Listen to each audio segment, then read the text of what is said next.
Ngayon po, ihanda na po natin ang ating mga puso. And I know, minsan pa, we are excited to hear the word of God.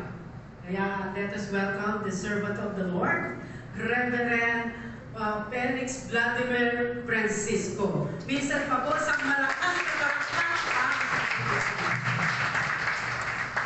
Thank you, Sister Melody. Tayo po ay First Sunday po ngayon. Eksakto po, October 1 ay First Sunday.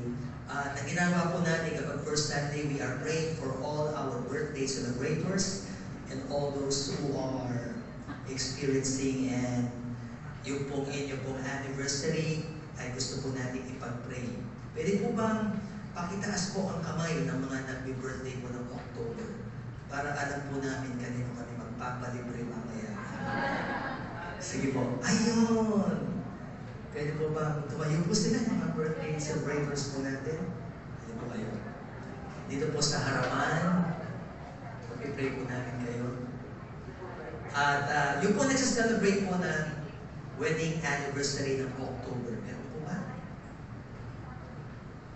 Ayun! Yes! Hindi, January kayo. Talaga na. Okay? Praise God. Palakpakan po natin yung ating po sa celebrate po birthday and anniversary. Tayo po ay manalangin po sa Panginoon. Oh God, we thank you so much. Nakikigalak po kami sa lahat ng mga nagdiniwang na kalang kaarawan at ng kanila po wedding anniversary. Every year na dinaragdag po ninyo sa buhay po namin, ito po yung magpapakita ng inyong pong katapatan na ikaw ay Diyos na hindi po nagkukulang. May mga dakilang plano ka na iyong pong dinaragdag sa buhay po namin upang malubos ang iyong mga layunin at maganap ang iyong pong nais mangyari sa buhay po ng bawat isa. Kaya ngayong pong oras na ito, igawan po ninyo ang iyong kapangyarihan na kailangan para po magawa nila ang iyong pong mga layunin na iyong pong ibinigay po sa kanila. The wisdom that they need, especially in making important decisions in their lives. Even the empowerment and the infilling that they need so that in everything that they will do, it will definitely be accompanied with the power of the Holy Spirit. Magiging mabunga po sila. Magiging very productive po sila. At habang po sila ay nabubuhay sa mundo ito, gagawin niyo po silang pagpapala sa marami pong tao. May mga bagay na hindi po namin kaya gawin sa aming pong sarili. Subalit sa iyong pangako, na goodness and mercy will follow them. Definitely, they can do all things through Christ who strengthens them. Kaya anumang kahilingan ng alang puso, nakikiayon po kami at kami po ay nagsasabi po ng Amen sa kanilang pong pananampalataya na maganap ang hangarin po ng kanilang puso. We declare your abundance, your prosperity, even greater anointing in their lives. And as we continue your service, we're praying that you will bless every will, yung kalooban namin, that we will respond positively sa lahat po ng aming pong marinig ngayong pong umagang ito. Sa pangalan po ng aming Panginoon Jesus, ito po ang aming dalangin. Amen. Praise God. Happy birthday po sa ating lahat. Tayo po ay makakakupunan sa ating pong mga upuan. Ating pong buksan ang ating pong mga Bibles sa Romans chapter 10 verse 1 to verse 15. Bago po natin babasahin po yan, ay gusto po namin i-declare po sa lahat na nagkaroon po tayo ng public launching po ng ating Mission 127. Week sa pamamagitan po ng paggamit po ng ating social media, ating pong pinapahayag sa marami that we are doing everything to win the lost at any cost. Kaya maging po yung ating po mga Facebook account po natin, pinapalitan po natin yung ating pong mga profile, nilalagay po natin yung mismong ano po natin, yung mission po natin at nandoon po sa gitna yung picture po natin. Lahat po ng kasama po dito, we are inviting everyone na maging aware ang buong Christ in Your family that we have a mission 127, win the lost at any cost. Ano po yung 127? Galing po yan actually sa ating pong verse na Colossians 1:27, which speaks about the name of the church that God has entrusted to us.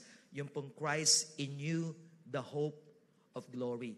Yung pong one po dyan, ikaw yun. Pag sabi nga sa katabi mo, ikaw yun. Yun po yung one. Yun naman pong two, minimum of two people ay atin pong maisama sa Panginoon by the end of 2023.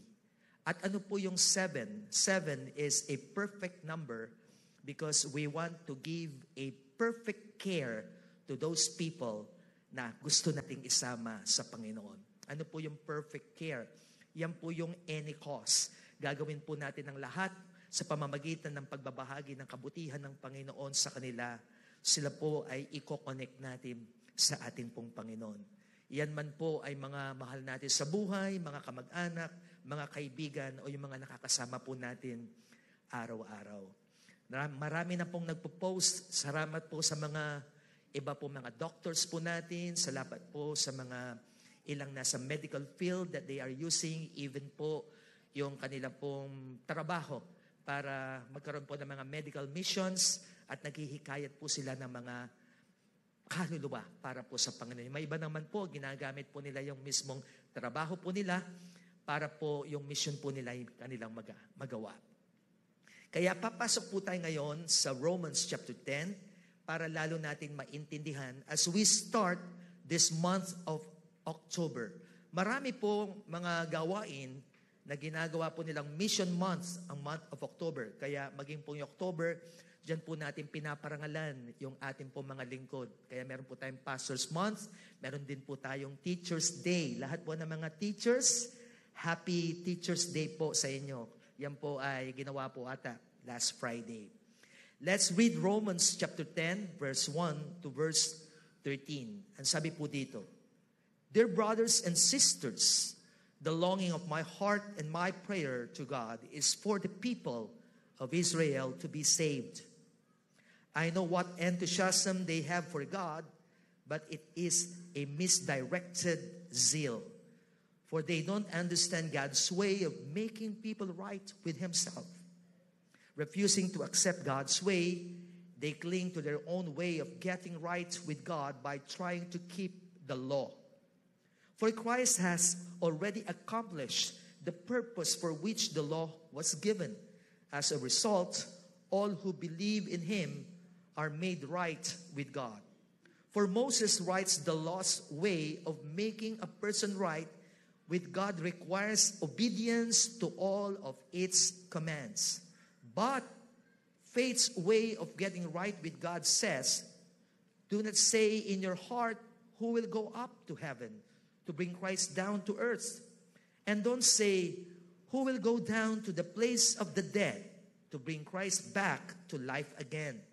In fact, it says, the message is very close at hand. It is in your lips and in your heart. And that message is the very message about faith that we preach. If you openly declare that Jesus is Lord and believe in your heart that God raised Him from the dead, you will be saved. For it is by believing in your heart that you are made right with God, and it is by openly declaring your faith that you are saved. As the scriptures tell us, anyone who trusts in Him will never be disgraced. Jew and Gentile are the same in this respect. They have the same Lord who gives generously to all who call on Him. For everyone who calls on the name of the Lord will be saved. God bless the reading of His Word. Ang ating pong pag-uusapan po ngayon is about our Christ-like mission. Ang Book of Romans po ay sinulat po ni Pablo. At kung titignan po natin dito po sa kanya pong pinahayag po sa atin na ating pong binasa, siya po mismo ay nagkaroon po ng Christ-like mission. Ang sabi po ni Pablo, imitate me as I imitate Christ. Tularan niyo ako kung paano ko tinularan ang Panginoon. Iba't iba pong aspect ng buhay ng Panginoon na tinularan po ni Pablo. Yung kanya pong attitude in Philippians chapter 2 verse 5 to 11, the attitude of humility. At isa po ay ang paglilingkod na ginawa po ng Panginoon. Alam niyo po ba, in 3.5 years, nilibot ng Panginoon ang halos lahat ng lugar at hindi na po natin mabilang ang mga pinuntahan po niya at ang mga ginawa ng ating pong Panginoon. Hindi nga kayang isulat sa mga libro. Ang sabi po, sa sobrang dami ng ginawa ng Panginoon. Ang ginawa po ni Pablo noong kanyang kapanahunan, siya rin po ay pumunta sa iba't ibang dako, lalong-lalo na ng buong Asya, hanggang nakarating po siya ng Roma. Naitayo po niya ang iglesia po ng Corinth, Galatia, Philippi, Thessalonica, maging po ng Ephesus, and many more churches. Bakit? Kasi po, yung pong Christ-like mission ay nasa kanya. Tinularan po niya ang Panginoon sa pagbimisyon. Sino po ang naririto? You want to have a Christ-like mission? Magsabi po ng malakas na Amen. Meron pong tatlong bagay na ating makikita about Christ-like mission na nakapaloob po ito. Tatlo po iyan na makikita natin sa Romans chapter 10. Unang-una po ay yung pong passionate prayer. Ang sabi po ng Romans chapter 10 verse 1, Dear brothers and sisters, the longing of my heart and my prayer to God is for the people of Israel to be saved. Kung bubuksan po natin ang puso ni Pablo, ang ating makikita yung malalim na pagmamalasakit sa bansang Israel. That was the passion of Paul. Bagatmat po si Pablo, yung pong primary mission po niya ay sa mga Gentiles, hindi po niya kinakalimutan yung kanyang mismong bayan sapagkat siya po ay isang Hudyo. Alam niyo po, ang ating Panginoon ganun din. Naalala niyo po ang Panginoon nung po siya ay papunta po sa Jerusalem at kumuha po ng mga palaspas yung mga tao at sumisigay po sila, Hosanna, Hosanna, Hosanna in the highest. At noong tumingin po ang Panginoon sa Jerusalem, ang sabi niya, Jerusalem, O Jerusalem, how I desire, I long to gather your children like a hen gathers his chick or her chick, ang sabi niya. But you were not willing. Kung tatanungin mo lang ang Panginoon, gustong-gusto niya na ang buong bansang Israel ay yakapin niya. Kanyang maidala sa kanyang presensya. Subalit, ang problema po, ang bansang Israel ay hindi po siya tinanggap. Yan ang nakasulat po sa John chapter 1 verse 12. Dumating ang Panginoon sa kanyang sariling bayan, subalit hindi po siya tinanggap. Subalit ang tatanggap sa kanya ay binigyan niya ng karapatang maging anak ng Diyos. Our Christ-like mission begins with passionate prayer for the lost. It begins with passionate prayer for the lost. It does not begin na tayo po ay hahakbang. Hindi po tayo aalis. Hindi po tayo hahayo. Mag-uumpisa yung pong Christ-like mission kapag tayo po ay meron pong marubdob na pananalangin. We are called to fervently intercede for those who have not yet experienced the saving grace of Christ. Ang sabi nga po ni John Wesley, prayer is where the action is. Saan po yung ganap? Saan yung galaw? Saan yung hakbang? Hindi po doon sa pag-alis natin at paghayo. Nag-uumpisa ang mission po natin kapag tayo po ay nananalangin. Isang marubdob na panalangin. Tayo po ay makinig sa revivalist po ng England. Kasi po ito po ang kanyang testimony. John Wesley was one of the revivalists of England na ginamit po ng Panginoon noong pong panahon po niya. Kaya nakita naman po natin kung paano po lumawak ang salita ng Panginoon sa buong England. Never start a mission without intercession.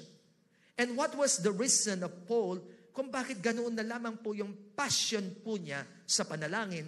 para po sa mga Hudyo. Ang sabi po ng verse 2 and verse 3, I know what enthusiasm they had for God, but it is a misdirected zeal. Meron po silang zeal, kaya lang po it is misdirected.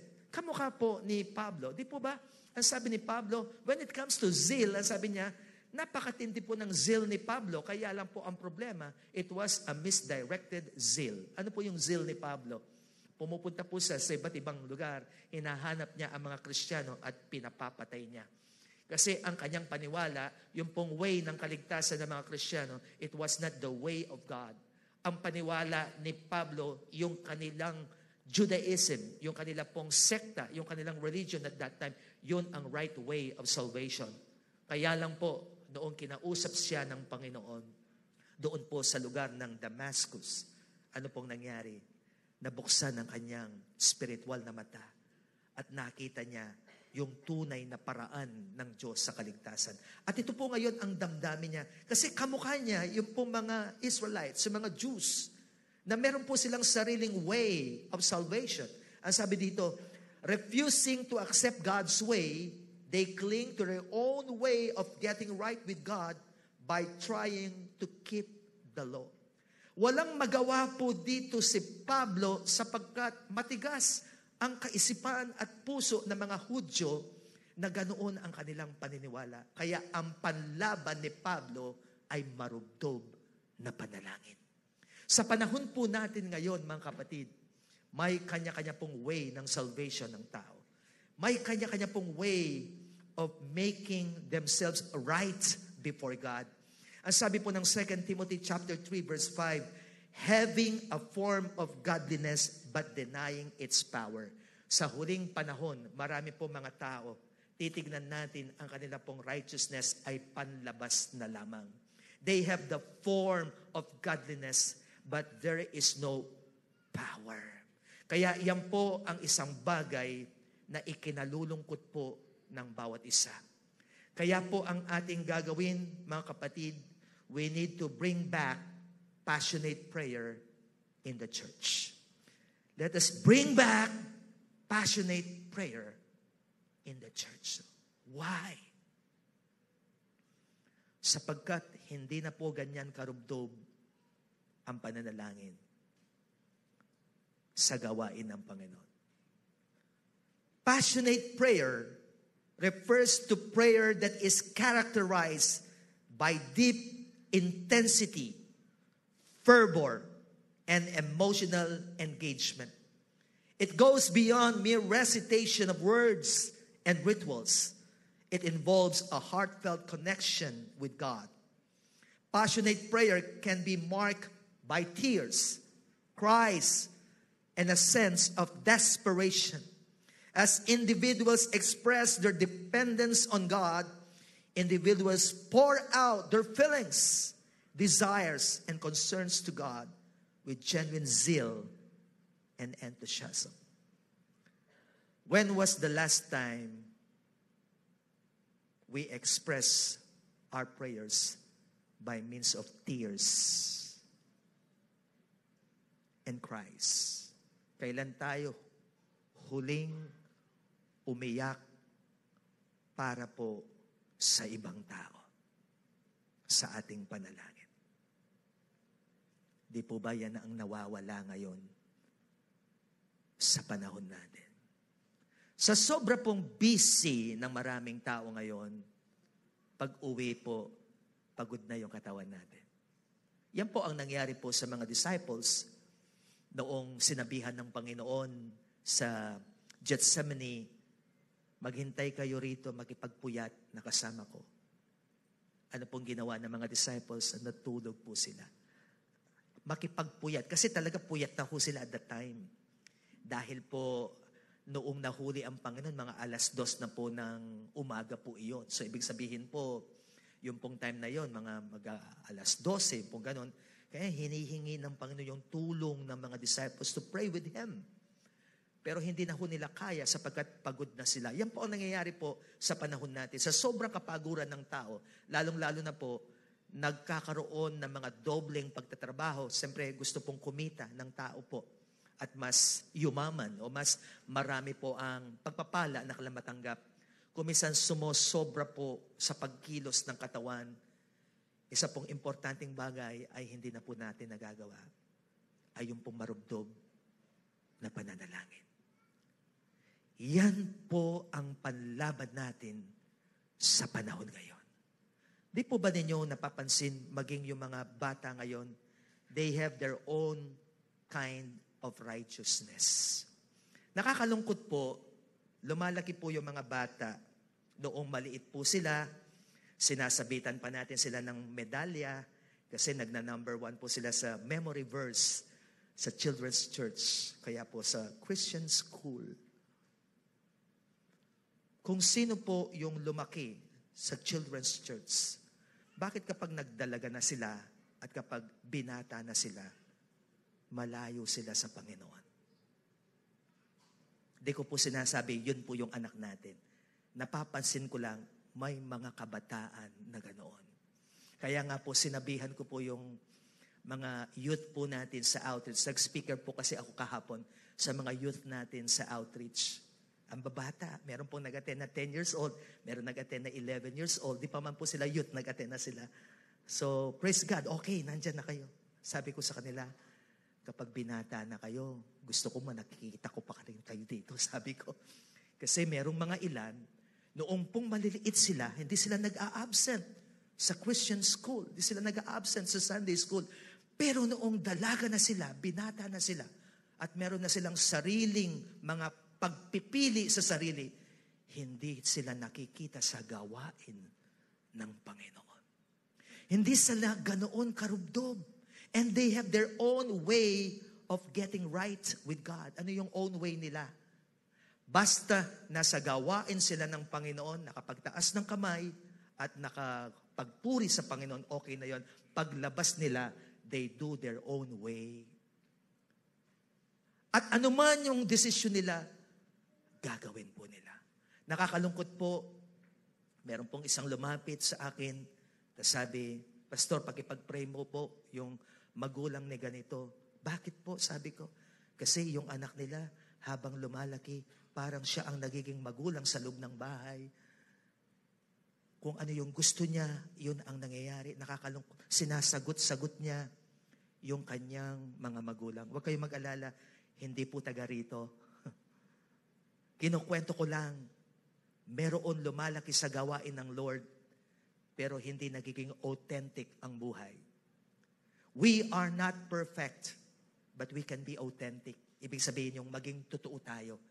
Kung ano tayo sa gawain ng Panginoon, ganun din po tayo kapag nasa labas po tayo. Ulitin ko po, kung ano po tayo sa gawain ng Panginoon, ganun din po tayo kapag nasa labas po tayo. Kapag nakikita po natin nagiging ganoon ang galaw ng mga ilang Kristiyano, ano ang panlaban natin? It is a passionate prayer. Kailangan maging marubdob tayo sa ating pananalangin. Every time na nakikita natin, napapalayo na ang maraming tao. Dating masigasig, di na natin sila nakikita sa kanilang sigasig. At maraming mga taong napapalayo sa ating Panginoon. Ano po ang gagawin natin? Maging marubdob tayo lalo sa panalangin. At yan po kasi ang pinapatay ng dyablo sa panahon natin. Bakit po? Ang sabi ni E.M. Bounds, God shapes the world by prayer. The more praying there is in the world, the better the world will be. The mightier the forces against evil. Lalong nagiging matindi yung pong puwersa laban po sa ating kalaban kapag nagiging marubdob sa panalangin ang iglesia ng ating Panginoon. Kaya unti-unti ang ginagawa ng dyablo, pinapatay niya ang marubdob na panalangin para walang puwersa ang iglesia na labanan yung ginagawa ng kalaban. Kaya sa panahon na painit ng painit ang gawa ng dyablo, dapat mas mainit ang panalangin ng isang Kristiyano. Kapag nakikita nating parang nagiging lalong madilim ang mundo, Ano ang nagiging damdamin natin? Every time we see something in the social media, what is happening to the young people, it must break our heart. Everything that we see doon po sa ating kapaligiran, paglabas sa ating bahay, kapag po tayo nasa loob na ng sasakyan, at anong nakikita natin sa ating kapaligiran, kapag nagbabasa po tayo ng mga news, nanonood po ng TV, nakakarinig po ng mga bagay na nangyayari sa mundo, anong nangyayari sa puso natin? Hindi tayo dapat maging deadma, mga kapatid, sa panahon po natin ngayon. Ito po yung panahon na ating pong buhayin muli yung alab sa panalangin ng mga Kristiyano. Sabi po ni Charles Bent, intercessory prayer might be defined as loving our neighbor on our knees. Isa pong kapahayagan ng matinding pagmamahal natin ay yung tayo dumudulog sa panalangin para sa ating pong mga mahal sa buhay at ating pong mga kapitbahay. Pangalawa na makikita po natin dito is a particular platform. Saan po natin ito mababasa? Ang sabi po ng verse 12 and verse 13. Pakitignan nga po yung katabi nyo kung gising pa po siya. Alright. Verse 12 and 13. For there is no distinction between Jew and Greek. For the same Lord over all is rich to all who call upon Him. For whoever calls on the name of the Lord shall be saved. Sa ating pong binabasa, both po yung mga Jews, yung mga Hudyo, pati po yung mga Greeks, para sa kanila ang kaligtasan. Lahat ng tatawag sa Panginoon ay maliligtas. Kapag hindi ka Hudyo, isa kang Griego. Kaya pinahayag po dito, ang kaligtasan ay para sa lahat ng tao. Ano po yung platform? A platform is a means or a way, an opportunity where we share something na galing sa ating puso sa ibang tao. Isang opportunity, isang way. Paano mo sabihin yung mensahe mo sa ibang tao? Our Christ-like mission emphasizes the pursuit of all people. We are called to reach out to individuals of every background, culture, and nation, knowing that Christ's salvation is for everyone. Kung alam natin ang kaligtasan ay para sa lahat ng tao, gagawa tayo ng ating platform para po ibahagi ang kanyang salita sa mga taong nakakasama nating araw-araw. Ang ating pong Panginoon ay gumamit po ng iba't ibang platforms noong pong kapanahunan niya. Jesus used parables. He taught in the streets. Habang naglalakad po ang Panginoon, kasama po yung mga tao, ginamit niyang platform yung mismong daan. Yung street. At hindi niya hinayaan pong naglalakad lang sila. He had an opportunity when they walk. Alam niyo, kapag naglalakad pa naman po sila, grabe, meron pong 180 kilometers. Ganon. 90 miles. Ganyan po yung mga lakad. Isipin mo, 90 miles, wala lang kayong pag-uusapan, maglalakad lang. Ang ginamit ng Panginoon yung platform po yung 90 miles, yung pong 180 kilometers, malalayo po yan, sharing the gospel to the people. He participated in communal meals and feasts. Kapag po may kainan, nandoon ang Panginoon, hindi lang po sila kumakain na nagtatawanan po doon. He used that feast and meals na nagsishare po ang ating Panginoon. He had a personal interaction with individuals. Ginamit po niyang platform ang Jacob's Well, kung saan nag-iigib ng tubig yung pong Samaritan woman, pagkakataon na naman, ginamit na naman niyang platform po iyon ng ating pong Panginoon. He taught in the synagogues and in the temple. He interacted with children. Pati po, yung lugar ng mga bata, ginamit din po niyang platform ng Panginoon. He went from house to house. Kaya nga, pati po sa bahay po ni Peter, ginamot ng Panginoon yung biyanan po ni Peter at ito po ay gumaling. He taught inside a boat. Mismong yung bangka, ginamit pong platform ng ating Panginoon na sa pamamagitan ng bangka na yon, nakapagturo po siya sa maraming tao. He ministered at the side of the lake and sea. Sa dalampasigan, ginamit din pong platform ng Panginoon. Sa lahat ng mga lugar na pinupuntahan ng Panginoon, ginawa pong platform ng ating Panginoon. The most common and effective platforms are found where you live, where you work, where you play, and where you do your business. There is a purpose kung bakit dyan ka nagtatrabaho. Diyan ka dinala ng ating Panginoon. Ginagamit yan na platform ng ating Panginoon. I was so much blessed, isa po sa mga youth po natin na nag-graduate na po, si Ara Tolentino. Nandito po yung mga magulang, nandito po ata si Lola.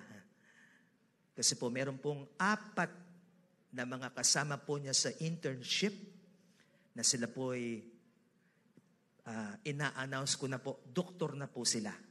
Kasi po pinagpipray po natin, no? This coming, mga last week of October, third week of October, sila po ay mag-e-exam. 4 po sa kanyang mga kasama sa internship na isama na po dito. At sila po ay tumanggap sa ating Panginoon. Palakpakan po natin ang Diyos po din. So we have 4 doctors in the future.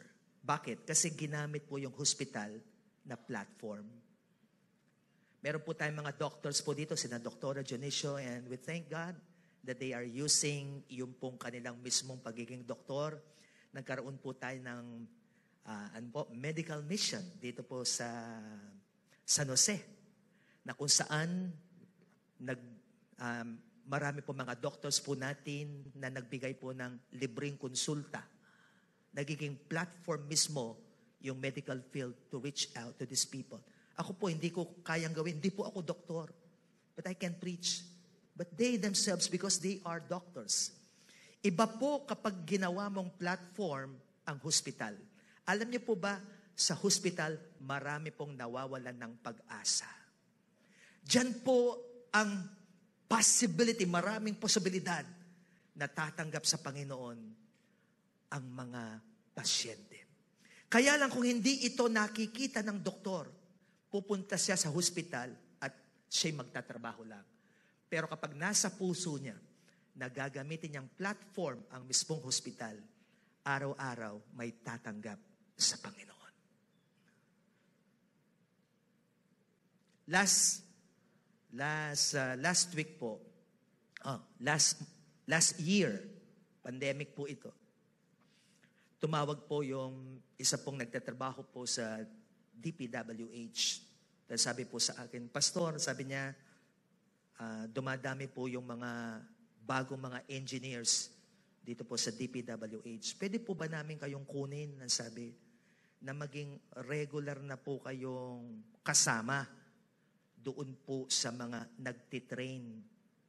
Magtitrain po ako, sabi ko, hindi po ako engineer. Hindi, sabi niya, may iba't ibang aspect ng training yung mga engineers. Yung pong spiritual aspect, kayo po ang magiging trainer po doon. Ay, praise God, sabi ko, umuupo ako. Kaya lang po, Monday lang po ako pwede, sabi ko. At bukas po, praise God, meron daw po mga bagong engineers na tuturuan po natin ng gospel ng Panginoon. Nagiging platform po ito. Alam niyo po ba kung kailan po nag-start yung ministry natin sa DPWH?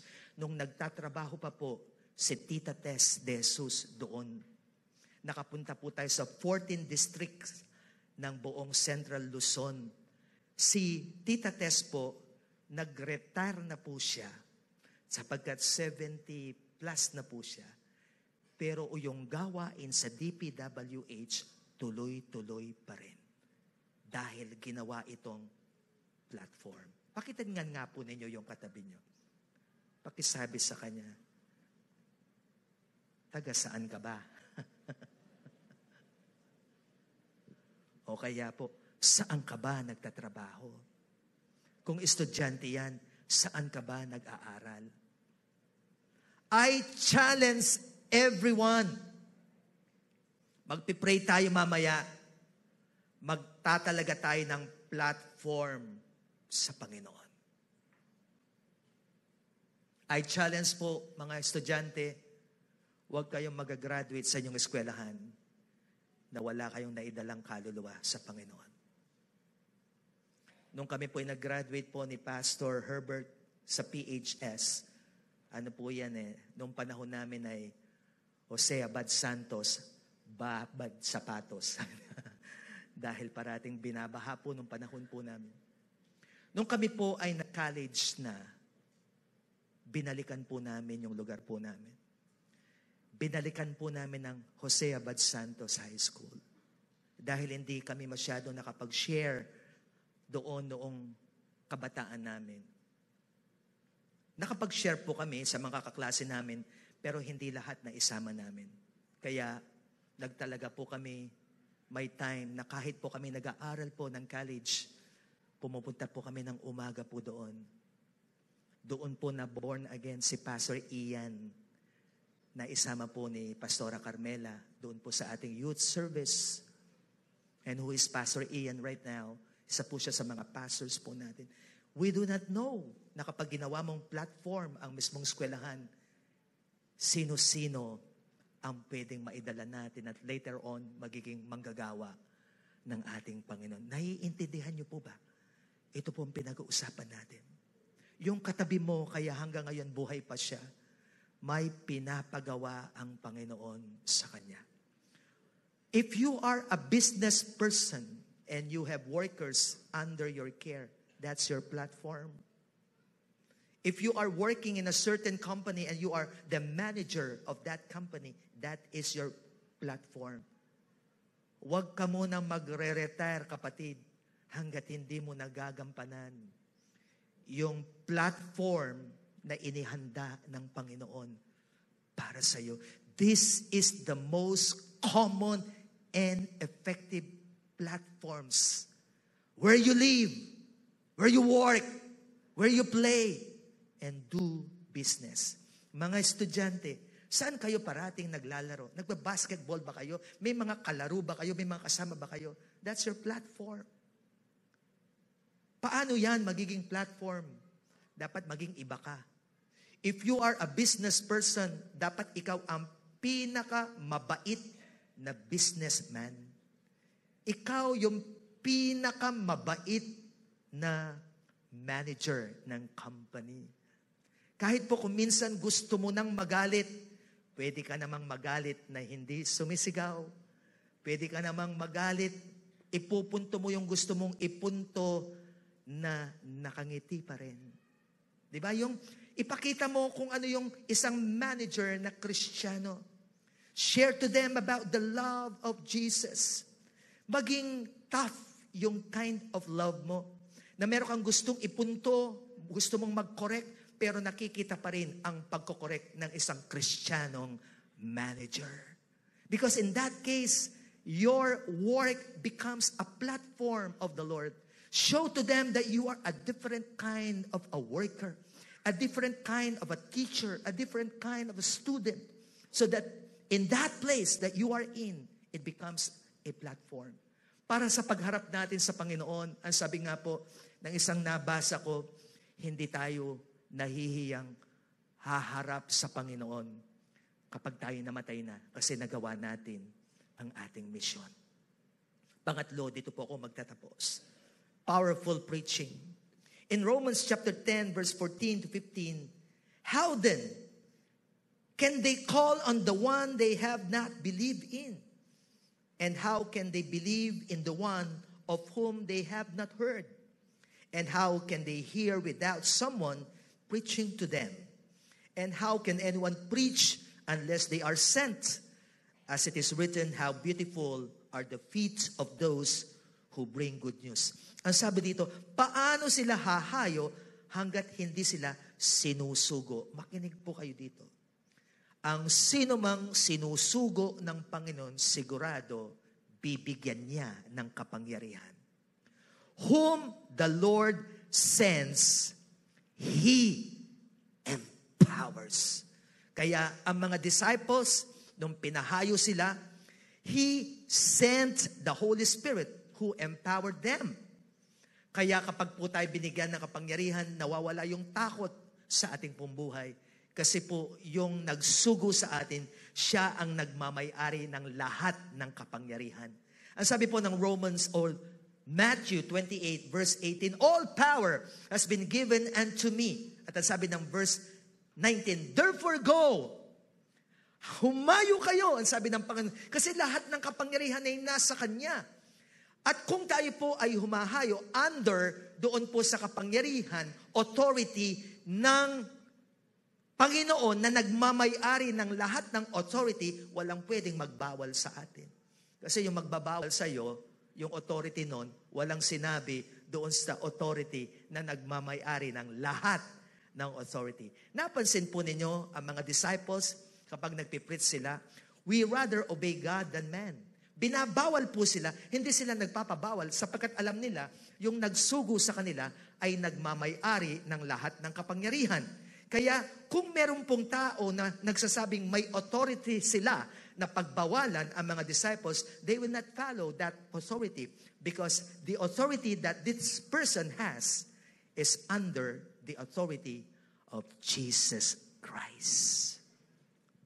Nandiyan pa po ba kayo? Kaya nga po tayo, kapag may pinapagawa ang Panginoon sa atin, sigurado po, lalakipan ito ng kapangyarihan ng ating Panginoon. Paano natin masasabi na ang ating pong mensahe po ay very powerful? Powerful preaching is life-transforming. Hindi po ito nakukuha sa malakas na boses. Hindi po ito nakukuha sa ganda ng mga salita. Hindi po ito nakukuha sa puro sigaw. Ang tanong, nagbabago ba ang buhay ng mga nakakarinig?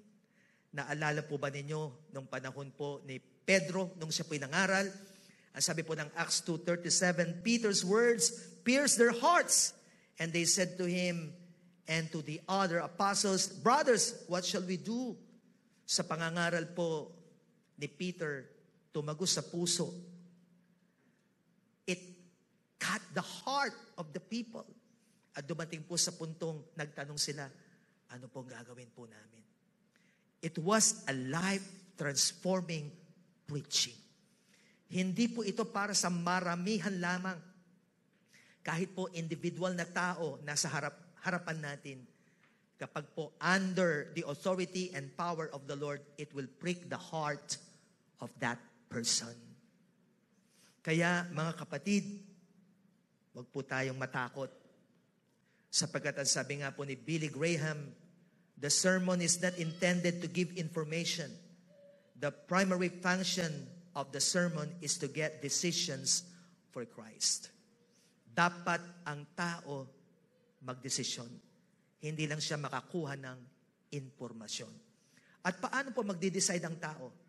Kapag po naramdaman yung kapangyarihan ng Diyos dumadaloy sa buhay natin. Uulitin ko po, hindi ito nakukuha sa lakas ng boses o kaya po sa sigaw. Si Jonathan Edwards, nung pong panahon po niya, yung kanya pong preaching, binabasa lang po niya. Hindi siya malakas na boses, hindi po siya sumisigaw. At ang message po niya is about the sinners in the hands of an angry God. Habang binabasa po niya yung kanya pong preaching, yung mga tao po, nararamdaman nila parang nahuhulog sila sa impyerno.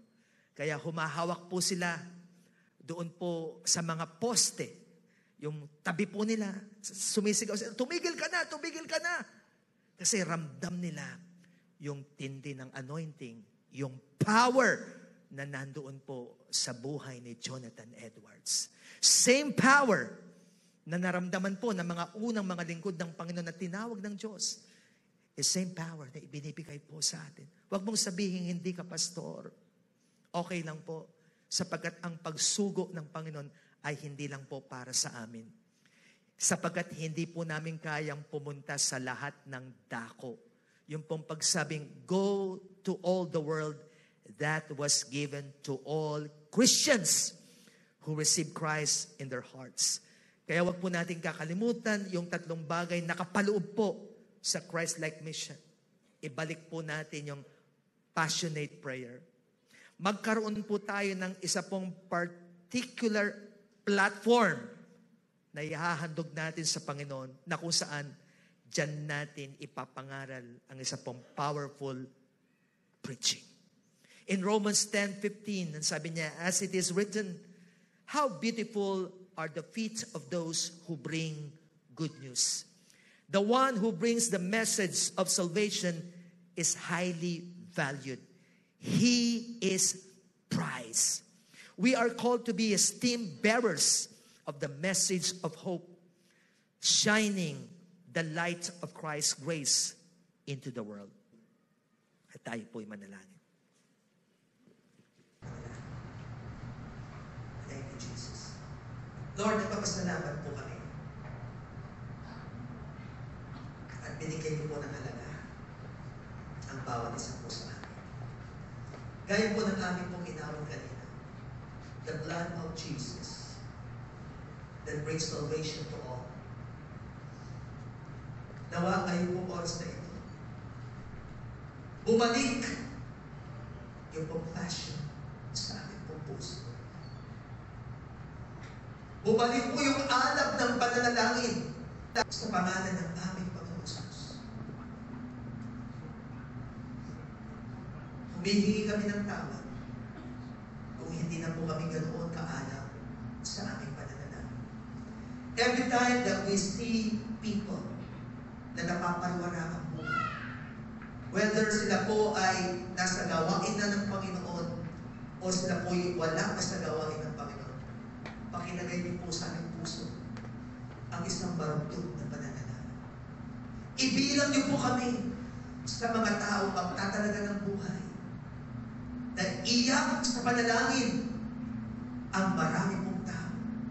At sa pamamagitan nito, mag-uumpisa po kami ng isang tanging misyon that at all costs, we will win these people. Dinadalangin ko, Panginoon, sa oras nito, ang lahat po ng mga business people, ang lahat, Panginoon, ng mga nagtatrabaho, ang lahat ng mga estudyante, lahat po ng mga teachers, may kanikayang platform ang bawat sa po sa amin. Nawa, hindi po namin makaligtaan yung pong oportunidad na binibigay niyo po sa amin bago man kami uuwi sa aming Panginoon.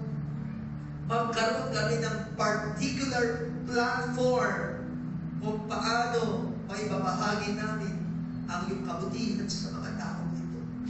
At sa pamamagitan po niyon, magawa namin ang kalooban ng inumpisahan ng aming pong Panginoon. Pagpalain niyo po kami ng kalakasan, lalo kami magiging matapang, lalo namin ibibigay ang aming pinakamabuti. Yung pong pool ng mundo at ng dyablo ay hindi magtatagumpay sa buhay po namin, sapagkat ang may hawak ng aming buhay ay ang Panginoon na siyang namatay para sa amin. Lord, sa pagkikibahagi namin sa banal na hapunan, lalo kong maging bukas ang aming puso at kaisipan, at ibigay niyo po sa amin ang karandagang mensahe na kung saan sasabihin niyo po sa amin ang mga hakbangin na aming pong gagawin para matupad ang iyong kalooban sa aming pong buhay. Sa pangalan po ng aming Panginoon Jesus, ito po kami dalangin na lahat po magsabi na Amen. As we prepare po para po sa ating banal na hapunan, awitin po natin ang awit na ito at patuloy tayo makipag-ugnayan sa ating pong Panginoon.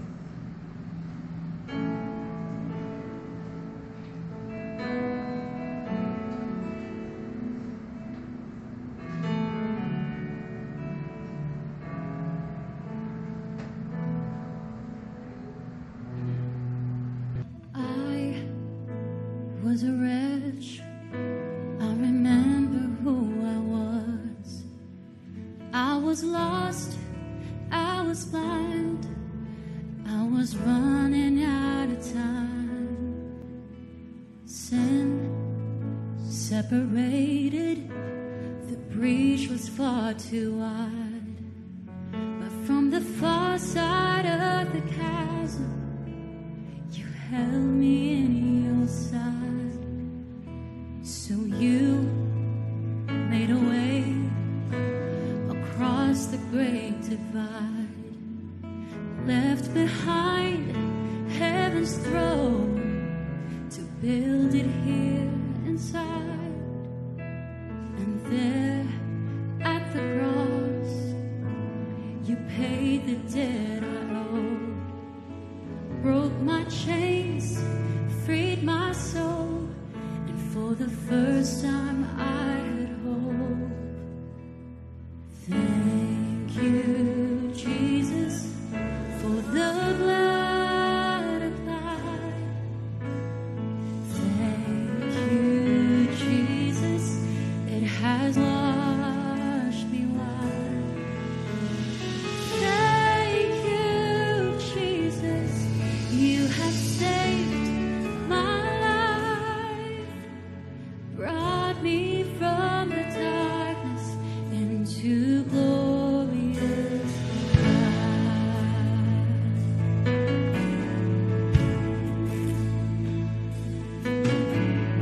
You took my place, laid inside my tomb of sin. You were buried for 3 days, but then you walked right out again. And now death has no sting, and life has no end. For I have been transformed by the blood of the Lamb. Thank you, Jesus, for the blood applied. Thank you, Jesus, it has washed me white. Thank you, Jesus, you have saved my life, brought me from the dark. Tayo pong lahat ay tumayo. Let's all stand. Jesus, for the blood applied. Thank you, Jesus, it has washed me white. Thank you, Jesus, you have saved my life, brought me from the darkness into glorious. And thank you, Jesus. Thank you, Jesus, for the blood applied. Thank you, Jesus, it has washed me white. Thank you, Jesus, you have saved my life, brought me from the darkness into glorious light. Yes, Lord.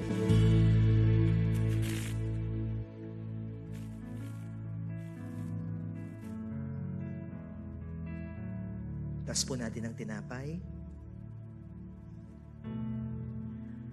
Tinanggap ko ang aral mula sa Panginoon at akin namang ibinabahagi sa inyo. Nang gabing ipagkanulo ang Panginoon, siya'y dumampot ng tinapay. At matapos magpasalamat, ito ay kanyang hinati-hati at sinabi, ito ang aking katawan ay binabahagi sa inyo. Gawin niyo ito bilang pag-alala sa akin. Tas po natin ang kopa. Ganon din naman, matapos maghapunan ay kinuha ang saro ng Panginoon. At matapos magpasalamat ay sinabi, ito ang saro ng bagong tipan sa aking dugo. Gawin ninyo ito bilang pag-alala sa akin.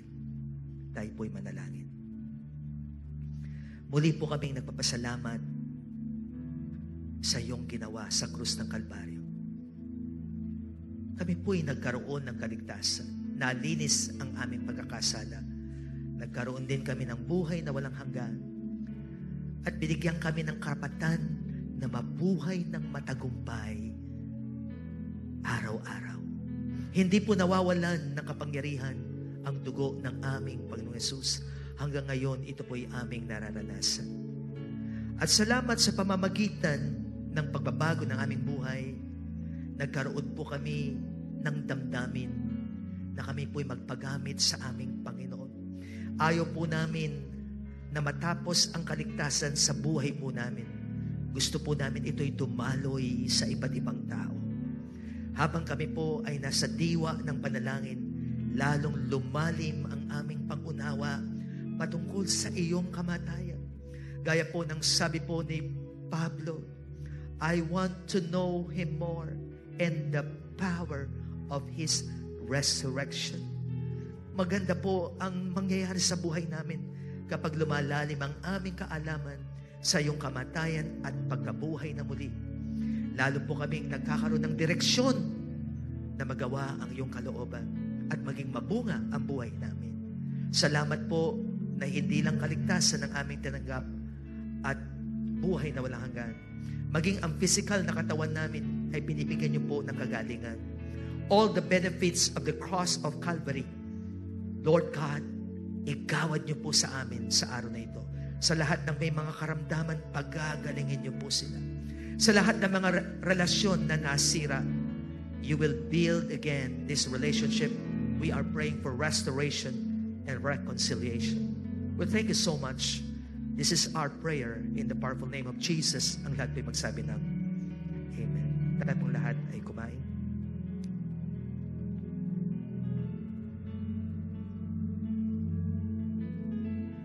Tayo pong lahat ay uminom.